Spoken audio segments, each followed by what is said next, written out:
नमस्कार। एक बार फिर से स्वागत है आपका चैनल तीर्थकश में। मैं घनश्याम बादल हाजिर हूँ आपकी अदालत में एक नए मुद्दे के साथ। इन दिनों हवा में जिस मुद्दे की सबसे ज़्यादा चर्चा है, जिस घटनाक्रम पर मीडिया को सबसे अधिक बाइट्स मिल रही हैं, टीआरपी के खेल खेले जा रहे हैं, वो मुद्दा दरअसल केवल 3 दिन पहले शुरू हुआ।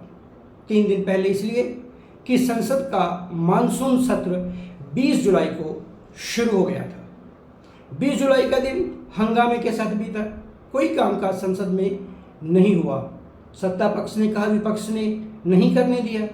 तो विपक्ष को लगा कि सत्ता पक्ष की हेठी, हठधर्मी, जिद, अभिमान या कुछ ऐसे ही दूसरे शब्दों का इस्तेमाल करते हुए उसने कहा ये सब सत्ता पक्ष के वजह से हुआ और सत्ता पक्ष चाहता ही नहीं है कि संसद में कोई सार्थक बहस हो। हालांकि सत्ता पक्ष ने बार बार अपने मंत्रियों के माध्यम से कहा कि वो संसद में हर एक मुद्दे पर बहस के लिए तैयार है, लेकिन विपक्ष अपनी सियासत कर रहा है और सत्ता पक्ष अपनी सियासत में मगरूर है, मग्न है, कुछ भी कह लीजिए।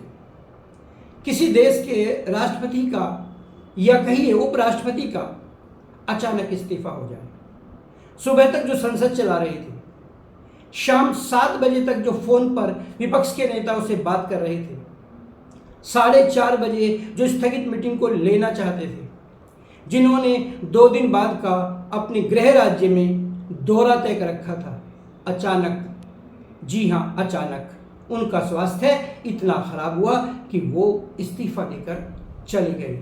इस्तीफा भी 67A आर्टिकल के तहत दिया, जिसको तुरंत प्रभाव से मानना ही होता है। कुछ तो हुआ होगा। खुद इस्तीफा देने वाले ने कहा वो डॉक्टरों की सलाह के अनुसार काम कर रहे हैं। उनका स्वास्थ्य अब पहली प्राथमिकता बन चुका है। देश ने उन्हें बहुत मौका दिया, कई पदों पर उनकी सेवाएं ली गई, सबका उन्होंने शुक्रिया अदा किया। प्रधानमंत्री का, मंत्रिमंडल का, राष्ट्रपति का, देश की जनता का, और पिछले वर्षों में हुई अद्भुत आर्थिक प्रगति पर बहुत सकारात्मक टिप्पणी के साथ उपराष्ट्रपति चले गए। लेकिन मीडिया को ये सब हजम नहीं हुआ। दरअसल हजम होने वाला भी नहीं था। कई सारे तर्क हैं। यदि स्वास्थ्य खराब था तो एकदम तो हुआ नहीं। ये सच है कि जगदीप धनखड़ का स्वास्थ्य पिछले दिनों से अच्छा नहीं चल रहा था। एक बार वे दिल्ली में बेहोश हुए, उससे पहले नैनीताल में, उत्तराखंड में मंच पर ही गिर पड़े थे। हृदय की उनके कई सारी हृदय से संबंधित बीमारियों से वो ग्रस्त हो रहे थे। ये बात उनकी पत्नी श्रीमती सुदेश धनखड़ और उनके भतीजे, उनके और दूसरे रिश्तेदारों ने भी इस बात की पुष्टि की है। तो फिर भला ये क्यों नहीं मान लिया जाए कि सचमुच में ही स्वास्थ्य कारणों की वजह से जगदीप धनखड़ इस्तीफा देकर चले गए हैं। लेकिन इतनी आसानी से ये बात हजम नहीं होती। ये सियासत है साहब। इसमें अंदर खाने इतना कुछ होता है कि जिसके बारे में कयास लगाने के अलावा कोई दूसरा चारा नहीं था। अब एक और मज़े की बात देखिए। 21 जुलाई की रात को 9:25 पर उन्होंने राष्ट्रपति को अपना इस्तीफा थमा दिया, जिसे बाद में स्वीकार भी कर लिया गया। यानी 21 जुलाई को यदि हम उनकी दिनचर्या से निकाल दें तो केवल 22 जुलाई तक ही मीडिया में ये मुद्दा छाया रहा। यूट्यूब पर बहुत सारे यूट्यूबर्स ने कितनी सारे कयास लगाए, कितनी लफ्फाजियाँ की, नई नई संभावनाएं तलाशी, और गोदी मीडिया कहे जाने वाला भाजपा समर्थक मीडिया एक तरीके से जगदीप धनखड़ को इस पूरे प्रकरण का विलेन ठहराता रहा, खलनायक ठहराता रहा। तो वहीं दूसरी ओर अंधभक्ति का विरोध के नाम पर मोदी का विरोध करने वाला मीडिया का एक वर्ग इसमें मोदी सरकार को दोषी ठहराता रहा। यानी मीडिया जगत में भी आपसी संघर्ष इस घटनाक्रम पर देखने को मिला। आइए कैसे कैसे कयास लगे, कैसी कैसी बातें की गई, एक नज़र उन्हीं पर डाल लेते हैं। पहला आरोप, जगदीप धनखड़ राज्यसभा में विपक्ष के मोशन महाअभियोग जो कि एक जज जस्टिस वर्मा के खिलाफ लाया जाना था, उस पर अड़ गए कि पहले ये राज्यसभा में पेश किया जाएगा। नियम भी था, उनके अनुसार नियम था, वहाँ पर पहले उस प्रस्ताव को पारित किया गया था, वहाँ उस प्रस्ताव को रखा गया था और वांछित 50 सदस्यों से ज़्यादा यानी 63 सदस्य उस पर हस्ताक्षर करके दे चुके थे। फिर भी उन्होंने लोकसभा के बारे में स्थिति जाननी चाहिए। इस पर भी शक किया गया कि क्या ऐसा संभव है कि राज्यसभा के सभापति को इस बारे में कुछ पता ही ना हो कि लोकसभा में भी ऐसा प्रस्ताव दिया जा रहा है। यानी गोदी मीडिया को फिर लगा कि यहाँ पर भी एक खेल है। अब यदि विपक्ष के प्रस्ताव को मान लिया जाता और उस पर चर्चा होती, जस्टिस वर्मा पर अभियोग पर बहस होती या उनको हटा दिया जाता, जो कि तय ही है लगभग उनका हटना, तो फिर ये सारा श्रेय विपक्ष ले उठता और सरकार की बड़ी भारी किरकिरी होती और इस महाअभियोग के पारित होने की आड़ में विपक्ष की पूरी मंशा ये थी, जैसे कि कयास लगाए जा रहे हैं, कि मोदी सरकार के खिलाफ एक अविश्वास प्रस्ताव लाया जाता।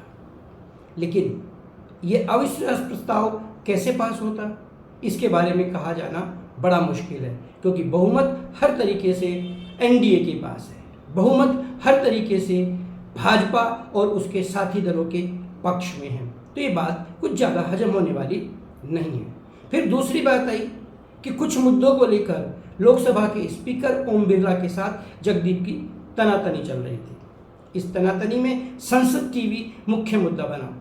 दरअसल इससे पहले संसद का केवल एक टीवी होता था, अलग अलग 2 चैनल होते थे और उन 2 चैनल पर एक में राज्यसभा की कार्रवाई का प्रसारण किया जाता था और दूसरे में लोकसभा का। लेकिन पिछले दिनों इन दोनों चैनल को मिलाकर उनका विलय करके एक नया चैनल बना दिया गया और इस चैनल में किसको ज़्यादा कवरेज मिले, इस बात को लेकर के उपराष्ट्रपति के रूप में जगदीप धनखड़ उलझे हुए थे ओम बिरला के साथ, ऐसा राजनीतिक चर्चाओं में कहा जा रहा है। हालांकि कोई बहुत बड़ी बात नहीं लगती है, पर यह भी सच है, जैसा कि आंकड़े कुछ बता रहे हैं, कि इस प्रकरण के बाद जगदीप धनखड़ और राज्यसभा की कवरेज लोकसभा की कवरेज के मुकाबले कहीं ज़्यादा हो गई थी, जबकि भारतीय लोकतंत्र की संरचना के हिसाब से लोकसभा का महत्व कहीं अधिक होता है। यानी यहाँ पर उनका टकराव अपने ही साथी ओम बिरला से चल रहा था, जो कि मोदी सरकार और मोदी के बहुत प्रिय लोकसभा अध्यक्षों में शामिल हैं। एक और नया प्रकरण आया कि अभी पिछले दिनों उपराष्ट्रपति उस नए बंगले में गए जिसमें शायद किसी और बहुत महत्वपूर्ण व्यक्ति की नज़रें लगी हुई थी। लेकिन जगदीप धनखड़, चूँकि प्रोटोकॉल में देश के दूसरे सबसे बड़े नागरिक होते हैं, राष्ट्रपति, उपराष्ट्रपति, उसके बाद प्रधानमंत्री की बारी आती है, तो वहाँ पर भी ये टकराव हुआ। लेकिन जगदीप धनखड़ ने वो बंगला अपने नाम करा लिया और उसमें वो शिफ्ट हो गए। यानी कह सकते हैं कि छोटी छोटी सी कुछ बातें इकट्ठी होती गई और एक साथ फिर इनका विस्फोट हुआ। इससे पहले अप्रैल में जब अमेरिका के उपराष्ट्रपति वेंच भारत आए, तो जगदीप धनखड़ की इच्छा थी कि उनके साथ भी उनकी मुलाकात की जाए, वो भी उनके सम्मान में एक डिनर दें। कहने के लिए ये बहुत जरा सी बात है, शिष्टाचार के नाते ऐसा किया जा सकता है, लेकिन जगदीप धनखड़ की इस मंशा को सरकार नहीं पूरा कर पाई, या कहिए कि जानबूझकर उसने पूरा नहीं किया। ये बात भी जगदीप धनखड़ को अखर गई। उनके अनुसार अमेरिका के उपराष्ट्रपति उनके समकक्ष थे, तो उनसे मुलाकात जरूर होनी चाहिए थी, जबकि प्रधानमंत्री मोदी और उनके मंत्रिमंडल का कहना था कि वे उपराष्ट्रपति के रूप में कम और राष्ट्रपति डोनाल्ड ट्रंप के प्रतिनिधि के रूप में ज़्यादा आ रहे हैं। इससे अमेरिकी संबंधों में स्थायीपन लाने के में मदद मिलेगी और युद्ध के हालात में जिस प्रकार की बातें चल रही हैं उन पर एक विराम लगेगा। लेकिन ये बात जगदीप धनखड़ को चुभ गई। चुभी तो उन्हें बहुत सी बातें। प्रधानमंत्री महंगी कारों के काफिले में चलते हैं, मर्सिडीज और उससे भी ऊंचे स्तर की कारें उनके काफिले में हैं, जबकि उपराष्ट्रपति के काफिले में नहीं है। वे भी चाहते थे कि उनके काफिले में भी कुछ आलीशान, कुछ अच्छी सी बड़ी बड़ी कारें शामिल की जाए। आखिर पद की गरिमा का सवाल जो ठहरा, जगदीप धनखड़ का ये कहना था, लेकिन ये मांग उनकी पूरी नहीं की गई। इसी तरीके से कुछ ऐसे पद होते हैं, जैसे संसद टीवी का ही था, उसमें कुछ नियुक्तियां हुई और उन नियुक्तियों में ये पाया गया, जैसा कि मीडिया का एक हिस्सा कह रहा है, कि जगदीप धनखड़ के इशारे पर उनके रिश्तेदारों को नियुक्तियां दे दी गई और कहा यह जा रहा है चूंकि रिश्तेदार वहां पर मौजूद थे तो जगदीप धनखड़ की कवरेज का ज़्यादा होना भी तय था। और यही सारी बातें इकट्ठी होकर के छोटी छोटी सी बातें इकट्ठी होती चली गई और एक बड़े बम के रूप में उनका धमाका हुआ। ये धमाका था उपराष्ट्रपति का त्याग पत्र। लेकिन इसके अलावा भी बहुत सारी बातें थी। यदि हम जगदीप धनखड़ के राजनीति में, केंद्र की राजनीति में उदय की बातें करें तो अचानक ही उनका उदय हुआ और उनको बंगाल का राज्यपाल बना दिया गया। ममता बनर्जी जो बहुत चतुर, तेज तर्रार, ज़्यादा बोलने वाली, केंद्र की विरोधी मुख्यमंत्री के रूप में जानी जाती है, उनको साधने की जिम्मेदारी मोदी जी ने या कहिए भाजपा ने या कहिए केंद्र सरकार ने एक राज्यपाल के रूप में जगदीप धनखड़ को दे दी। और वहाँ पर जगदीप धनखड़ केंद्र के योद्धा के रूप में उनसे जाकर सीधे सीधे भिड़ गए, ठन गई राज्यपाल और मुख्यमंत्री के बीच में।